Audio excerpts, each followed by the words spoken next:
Radical. Okay, got about 12% battery life remaining, so I'm gonna zoom through this, but that's appropriate because this is Radical Rapid Fire Comment Responses of the Week. These are not the best comments of last week. That's comment of the week. These are just some comments, I'm throwing people a bone here. I'm freaking throwing people a bone here. These are interesting comments, all right? Craig Williams, and I think there's maybe 50 of these, I'm not sure. Okay, like I said, zoom. Craig Williams says, you know Rob is the original Patreon creator, right? He was hiding his videos behind a paywall long before Patreon even existed. Look for a video called Silent Rob Pissed on YouTube. Him throwing a tantrum that people were calling him out for charging $5 on his website. I tell you, I checked it out, and that is 5 minutes. That's a very special 5 minutes, right? I saw that. I licked my lips. I thought to myself, man, oh man, oh man, oh man. You know, I get that feeling. I get that critical satire boner I often do when I see something that I can have a lot of fun with. Oh, I can have a lot of fun with that. Here's a problem, though. I think that's too good. So what I'm going to do is I'm going to make a Radical Rick website, and then we're going to put that shit behind that paywall. All right? I mean, you don't got $5? What the fuck is wrong with you motherfuckers? You don't got $5? $5? Please? I want to get some fucking ramen noodles. I just want $5. Next up, we got, not a surprise, Pika52. I might be mistake. Don't say that, Pika. Don't say that. Okay? You're not a mistake. No one's a mistake, okay? Everyone is a beautiful blessing, all right? I don't think you responded to my comment. Please just respond to the comment, not in a video. Thank you for your time. Well, you of all people, not a surprise Pika, okay, fan of the individual Rob, you of all people know that, you know how we do it is, I don't give out responses for free, motherfucker. That's not how we do that, right? Okay? You play the games, and then the people that donate the most money, they get the responses. Okay, other people, he actually does respond to other people, so I'm not going to claim that he doesn't, but I'm just saying it kind of helps, all right? You know, put some money in this back pocket, all right? Come back, and then we'll run it back, Pika. We will run it back. Do I have time to respond to you? Fuck no, I don't. Rapid fire. Red Stratus 97, my goodness. If this guy is fed up about ads that much, he shouldn't even be using YouTube. This is about a trigger guy that got really fucking triggered about the ads here. A few seconds. Is that precious of your time and money? Oh, please. That's the very definition of first world problems right now. Ads are not taking your money, especially not ones that are 5 seconds long. This guy is a joke. I fucking agree. Destroyer of heroes. Most of us use ad block or are just used to skipping ads. It's certainly not the same financial burden as sending somebody cash every month. I don't care if Rick makes money off of an entity like YouTube. I would call him out if he took money from some 7th grader though. But try explaining this logic to one of the Robtards that stopped by. Robtards, that kind of a ring to it. I don't know. Robtards? That's hey. I'm sure they're not all mentally challenged. I'm sure they're not. Just the ones that give him money. Do I have time to respond to that? No, I don't. Thank you, Destroyer of Heroes. Red Strass 97. Again? Who's playing everything? Easy. Kids with no jobs. Also, single adults with nothing better to do and want to keep out of trouble. I was both of these in different points of my life. For years during my 20s, I had no friends and no life and no girlfriend. Things changed in my 30s. But point is, it's easy to keep up with games depending on how your life is. You know, I had a time where I was not awash in trim myself. And I remember playing through so many freaking games. But it's not just a trim. It's, just many other things, different projects. I got stuff I like to do with the cars, I got so many different things, so many different projects, and I have the YouTube channel. So I find myself with not enough time to really play a lot of games. It's kind of sad, but there's only, like I've said before, there's only so much time in the hourglass. Make your moments precious. And, if I do play games a lot, I play with other people. I try to, You know, if I'm hanging out with people or friends or family, I'm like, okay, hey, while we're here, let's play some games. You know, it's almost like I have to shoehorn in the game plan, right? Sometimes if I get like a, vacation or something like that, then that's my time. Then I just kind of shout the world and I say, hey, everybody, okay? No calls, no nothing. All right? It's time for this game, and then I'll complete the game, and then I'll tell people, okay, now we can all talk. That's what you got to do sometimes, right? And people get offended, and heaven forbid if any of you have a really clingy girlfriend that doesn't understand you have to play games. What the fuck, you know? I mean, they get to go out shopping for shoes and all that shit, you know? Game time is very important, and you got to make time for it. Or if you can't, I don't fucking know. That was too long. I'm trying to do these rapid fire. Fuck it, that was way too long. Wet Brees. When YouTubers accept handouts from their audience, they are selling themselves to their audience. They place themselves into a debt of gratitude, and it gets very cringy when you watch this happen in a live stream. No shame, no pride, no dignity. Prostitutes are to sex as e-beggars are to friendship. Ooh, that statement's gonna trigger a lot of people. Wet Bryce, but yeah, if I had some time, I would really go into this. I might clip this later for a deep dive. That's what I might do with some of these. Bob Kindle. There's a new YouTuber, Shmup Junkie, who just got to 1,000 subs and announced on his last video he just started a Patreon to make his passion a career. With a name like Shmup Junkie, there's only so many videos and topics you can cover. Video game YouTuber is not a career. Does he plan to be like Rich from Review Tech USA, where his videos no longer have anything to do with tech? So he started a Patreon to make his passion a career, you say? Well, if I had a nickel for every fucking time I've heard that, this guy would want all his fucking nickels on his Patreon. Why is it online, when you have a passion and you want to make that a career, it's suddenly time for the Patreon? But outside of the internet, if you have a passion and you want to make that a career, oh, I don't know, you fucking go to school, and it's actual fucking job, you want to turn it into your career, but you should never put, and if this guy was right here, I would tell him, dude, you don't put your dreams on the dime of other people, all right? More than likely what's going to happen is he's going to get a Patreon, he's going to get, some donations, and then at some point he's going to realize, what? It ain't going to work out. But guess what? He's still going to keep the fucking Patreon. It's part of the con too, by the way, but I'm not going to go into that anymore. I don't have time. Arioka. I'd never buy a game for full price. That is going to go away once the server is shut down. I try it if it ever becomes available on Game Pass, but probably only play the campaign. Yeah, I don't see spending $60 for something that, like Overwatch. Years ago, I saw so many people drop $60 on that, and I'm like, even Overwatch is really popular. I said, one day the servers might go offline and you're not going to be able to play it. But that's Overwatch. This is Marvel's Avengers. I don't see this having a long period online where people are going to want to play it. All right, I just don't see it. I might be wrong, but I just don't fucking see it.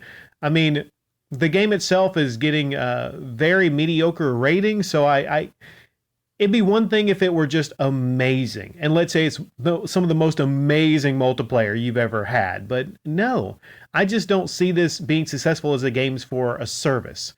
Hell, half a year from now, I think most people are just going to fucking forget about it. It's just, Next up, Drakey Poo. Need more yard sale gaming haul. Well, Drakey, how about you get the fucking donating, right? Okay? More people donate so I can go and get things to show you, and then, you donate, and then that's what we're going to set up here. It'll be a system, right? People give me money to buy stuff at yard sales, and then I show you what I got. And then you give me more money, and I get more games. Isn't that how the whole fucking con works here, right? CPE1704TKS. I always thought a fan fans you on like fans the flames or whatever the artist is doing. Online, I suppose it's electric fans. This is a very clever comment. I'll take it all the way back to medieval ages. I wonder if original fans of like the stars, of, I don't know, like that guy right there, he's amazing. He's amazing at making a fire. That guy right there, I've never seen anybody make a fire that quick. Those were the celebrities of medieval times. People that just was able to make a fire. And like, man, that guy right there, he's amazing. That guy over there, he created dancing. Look at that guy. And then they would have people on a hot day just, fan them. I get that. Okay. Yes. I just realized I'm not going to have fucking time to get through all this. So I'm going to do a couple more. We're going to cut this, upload it, and then I'll do a part 2. Sorry. There's a lot of comments here. George Alves, I hope Microsoft won't become a monopoly with this kind of purchase. Microsoft is playing catch up, and it's natural that they needed pro-consumer decisions. I just hope they won't fuck it up later when they are leading. It swings back and forth. Swings back to Microsoft sometimes, swings back to Sony PlayStation. That's what's good about competition. That's what's great about competition. You think about the fuck-ups. Recently, the Kinect, and last generation with Microsoft. But before that, you had the PlayStation 3, $600. They had the emotion engine? What was it called in there? And it was costly. They had a loss on it, right? But $600 in 2006. But they got cocky. The PlayStation 2, what was it, like $299? But, of course, time goes by and the prices change and everything, inflation. But it bounces back and forth, PlayStation 1, PlayStation 2, Sony could do no wrong, but then they dropped that for $600. They thought, well, we're successful, so we can do whatever we want to do because we're successful. And then Xbox 360 took off and became a big hit. Okay, because again, it was $400, right? The 360 was $400, so it sold like freaking hotcakes compared to the $600 console. People just didn't want to spend that much money on a console. They still don't want to, but back then it was different, right? So it bounces back and forth. I don't have time to do a in-depth comment response here, right? But hopefully you like that one. King Woody Redux. Sometimes I wonder, do game companies artificially inject controversy into their games just to stir up the conversation to get a lot of free advertising? I'm just saying that because I never heard of The Last of Us before all that drama over the second one. You really never heard of The Last of Us? Bro, do you even play games? It was a pretty big fucking game. Sony, they have God of War, they have The Last of Us. Microsoft, they have Halo, Gears of War. You really can't go anywhere, especially back in 2013, without hearing about The Last of Us.